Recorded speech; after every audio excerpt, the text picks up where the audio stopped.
Shopping is hard, right? But there's a better way. Stitch Fix online personal styling makes it easy. I just give my stylist my size, style, and budget preferences. I order boxes when I want and how I want. No subscription required. And she sends just for me pieces. Plus outfit recommendations and styling tips. I keep what I love and send back the rest. It's so easy. Personal styling for everyone. Get started today at stitchfix.com/Spotify. That's stitchfix.com/Spotify. Have I Got News for You is back for another season. Roy Wood Jr., Amber Ruffin, and Michael Ian Black are finding the funny in the week's biggest stories. Have I Got News for You returns Saturday at 9 on CNN and stream next day on Max.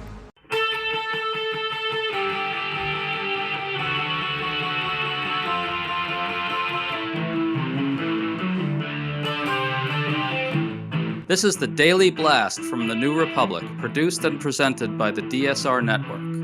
I'm your host, Greg Sargent.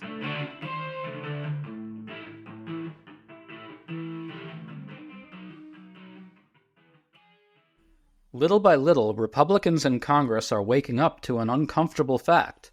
Their own voters are in revolt against Elon Musk's efforts to tear down the federal government. New reports from CNN and The Bulwark show that Republicans are quietly seeking to tamp down voter angst in all kinds of revealing ways. These are voters in Republican districts, which means they're Trump voters. Musk is screwing them over, but very few elected Republicans will say this publicly, even though Musk is usurping their power, which is exactly the problem here. We're talking about what this all means with Elizabeth Saunders, a professor of political science and author of a new piece for Foreign Affairs about the threat posed by Musk's Department of Government Efficiency. Elizabeth, thanks for coming on. My pleasure. Great to be here. Thanks for having me. So the Bulwark reports that a number of House Republicans are sending their constituents letters designed to tamp down concern about Musk's Doge activities. One Republican admits to concerns about Musk's overreach and his access to private government data. Bulwark reports that this is causing, quote, increasing political anxiety for GOP lawmakers. Meanwhile, CNN reports that these Republicans are dealing with a deluge of calls from worried constituents. Elizabeth, this is in districts that Republicans represent. That means a lot of Republican voters are unhappy about Musk. What do you think of all this? Well, I think it's a very interesting development because we've certainly seen some pretty shocking reversals among Republican senators that expressed deep unease based on their subject matter expertise with some of Trump's nominees for cabinet positions. So I'm thinking here of Joni Ernst and her concerns about Hegseth at the Pentagon, and Bill Cassidy's concerns as a doctor with RFK Jr., just to name two. I think this is interesting because, you know, in the beginning, it seemed as though the focus would be on these nominees. The Musk story is penetrating, which I think is very interesting. And it's not coming from the sort of traditional sources, which would be debates within the Congress. It's coming from, I think, real voter concern and activism, all these calls to members of Congress. But I also think these televised appearances that the Democratic members have made in front of some of these agencies has really been very, very, very important. Such a critical point, Elizabeth. We're having all these court rulings going against Musk, which I think is also alerting the public to the fact that something's seriously amiss here. Democrats showing up at government buildings, also alerting the public. These things kind of build and feed off of each other, I think, in a way that's really important. Yes, and some of the things that I study in my academic work that seem like long ago irrelevant historical examples, I think really show the dangers of letting this go too long, right? So the Vietnam War, Lyndon Johnson had basically cleared the field of any dissent, and that allowed the war to expand and expand with sort of nobody. It wasn't that there weren't people who were opposed among the public, but there was no expression of the sort of dovish arguments in the media until it was sort of too late. It was not until there was dissent about the war from Democrats in the media that you began to see the consensus break. I want to flag another remarkable letter that a House Republican from Nebraska sent to constituents. He said that he'd gotten personal assurances from the Treasury Secretary that Musk does not have access to Treasury's payment system, and he vowed that he takes his responsibility for the power of the purse as a member of Congress very seriously. It's really telling. Republicans know Musk is usurping their power. They know Musk has no business anywhere near the Treasury payment system, and they know that their own voters are anxious and upset about it, yet they're letting it happen anyway. What does that mean? Well, first of all, assurances from the administration have a really strong Susan Collins is concerned kind of vibe, as do all of these constituent letters, right? You know, we're really concerned, we're on it, trust us. And it's hard to put much stock in that at all. But I do think it is indicative of their concern. I think they do know that something's up. I do think it's actually really telling that Republicans feel the need to tell their constituents that they're on it. Yes, that is true. So these constituent letters are very interesting, right? Because they're getting picked up by the media now.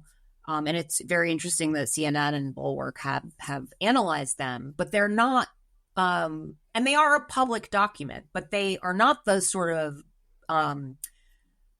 they're not the first line of getting these sentiments into the kind of public bloodstream, if you know what I mean, like the discourse. If you wanted to do that, you would make a speech on the Senate floor, you would give a press conference, you would make sure that it got on the 6 o'clock news. Now, maybe it's getting on the local news, but, you know, or you go on CNN in prime time and give a quote, live on TV that would then be repeated elsewhere. You go on a Sunday show.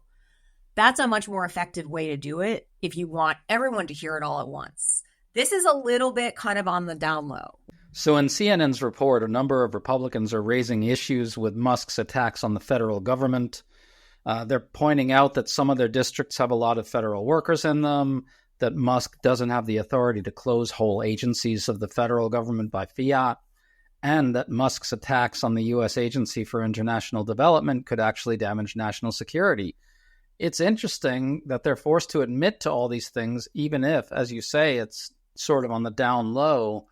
I wonder if Musk is kind of giving everyone a crash course in why we need a federal government in the first place. Is that too optimistic, Elizabeth? Well, again, I think, government is not something that when you find a problem with it, you just unplug it and plug it back in a minute later, right? This isn't a unplug and plug it back in situation. By the time everyone really wakes up to this, it is possible that people will have been severed from the government in a way that makes it really hard to reconnect them. People will die. It looks to me like the amount of damage could be really quite incalculable, and that to some degree it's kind of deliberate. It looks to me like Musk really wants to break the federal government in as many ways that he can. And I don't know exactly what Trump wants. I think he thinks disruption is good for him, chaos is good, or whatever, that cliche, we keep hearing. But it sure looks like these guys don't really give a shit what the actual consequences are of breaking professionalism in the federal government in a very broad and concerted way. It's important not to sort of buy into this notion that this is about reforming government. And it's a difficult problem because it plays well politically. And that's one reason why I think the pointing out of all these Republican, even down low kind of concerns is an interesting development, because they could sell it that way. And they still are when they go on CNN or cable news or any cable news, right? It plays well to audit the federal, to take the sort of auditing the federal government, but that is not what is happening here. And I've been thinking a lot about, we have so many kind of like studies or examples of wanting to institutionalize things, like to build institutions, to not forget how we did this thing, or to learn lessons or whatever. We don't have great theories of how we unwind. Like, there's not a department of unwinding institutions. It's hard to unwind institutions that are deeply embedded in other institutions or American life or what have you. It's hard to even think of examples, right? And so maybe Musk's attitude is there's no way to do this without sort of blowtorching the whole thing. So you raised a really interesting point there, which is that Republicans' spin about all this is that, oh, the voters hired Trump to disrupt things and shake things up.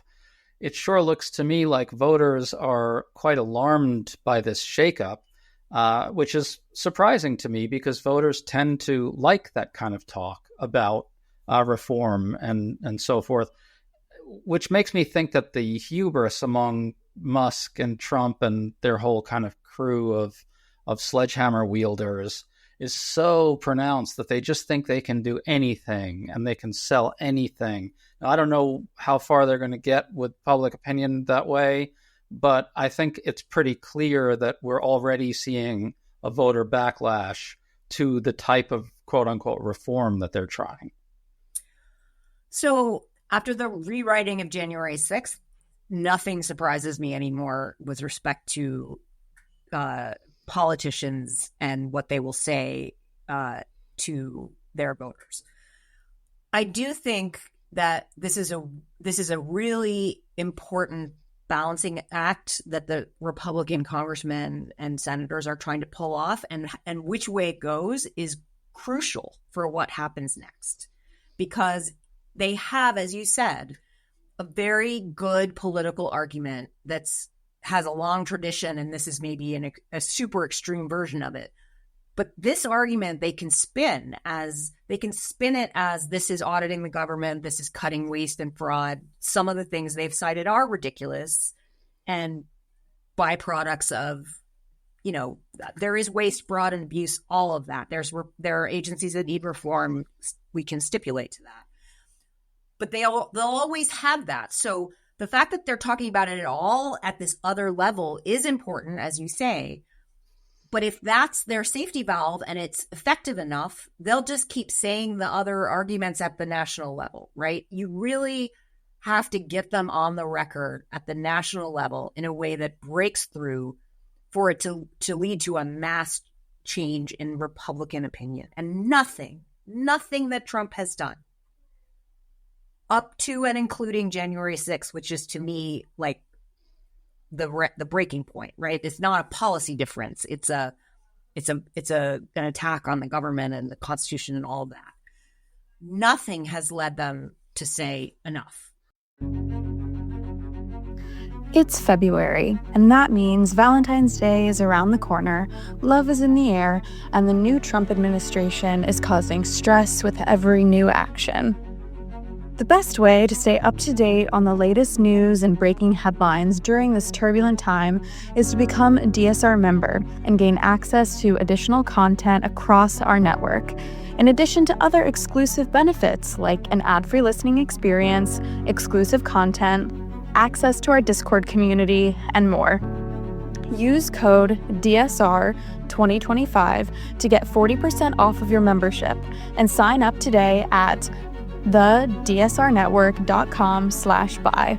That's DSR2025 at thedsrnetwork.com/buy.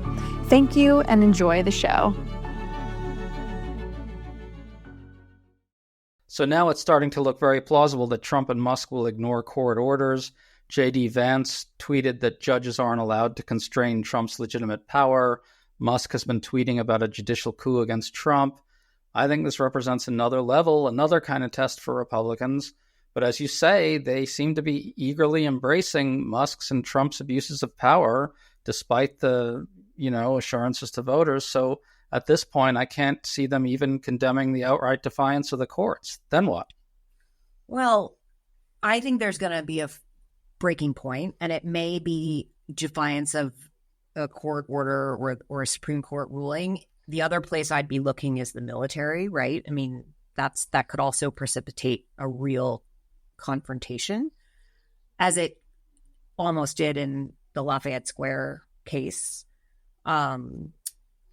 I think that one question that keeps coming up when you read things is like, well, nobody think of history, because when I write about old cases in, the Vietnam War and the Korean War, the people who actually do speak up and turn on a president of their own party And they get a lot of play in the cases and the books that I read, the history books that I read. So you do wonder it's at a certain point when they would think of history. And maybe that's the moment when they will, but by then, arguably, it will be too late. You do have the sense both that there used to be more Republicans with subject matter expertise who cared about the policy, right? The McCains, the Corkers to some extent. And it used to pay to be really invested in policy. Like, in other words, ambition could be a useful check. At this point, that's clearly not happening, right? Bill Cassidy voting for RFK Jr., Joni Ernst voting for Hegseth, they're not going to be a check on policy grounds the way Corker was. At least he would speak out, and others did too. Lindsey Graham on Russia, and also the killing of Jamal Khashoggi. So, there were some examples of pushback, but you're not going to get policy-related pushback here. The question is whether you're going to get pushback at that moment of crisis, a January 6th type level crisis, like the defying a court order, a confrontation with the military. That's like the real point of no return. And if it's, as Brian Schatz gave an interview to the New Yorker's Isaac Chodner the other day, where he said, I think you can't be a senator in private. At some point, you have to do something. And how much damage this is going to do to the government, to our institutions, to our norms, to the Constitution is going to depend on, he says at some point, where is that point for congressional Republicans? Unfortunately, it looks like that point is still very far away. Elizabeth Saunders, thanks so much for coming on with us. Thank you. I wish it was under better circumstances. Indeed. You've been listening to The Daily Blast with me, your host, Greg Sargent. The Daily Blast is a New Republic podcast and is produced by Riley Fessler and the DSR Network.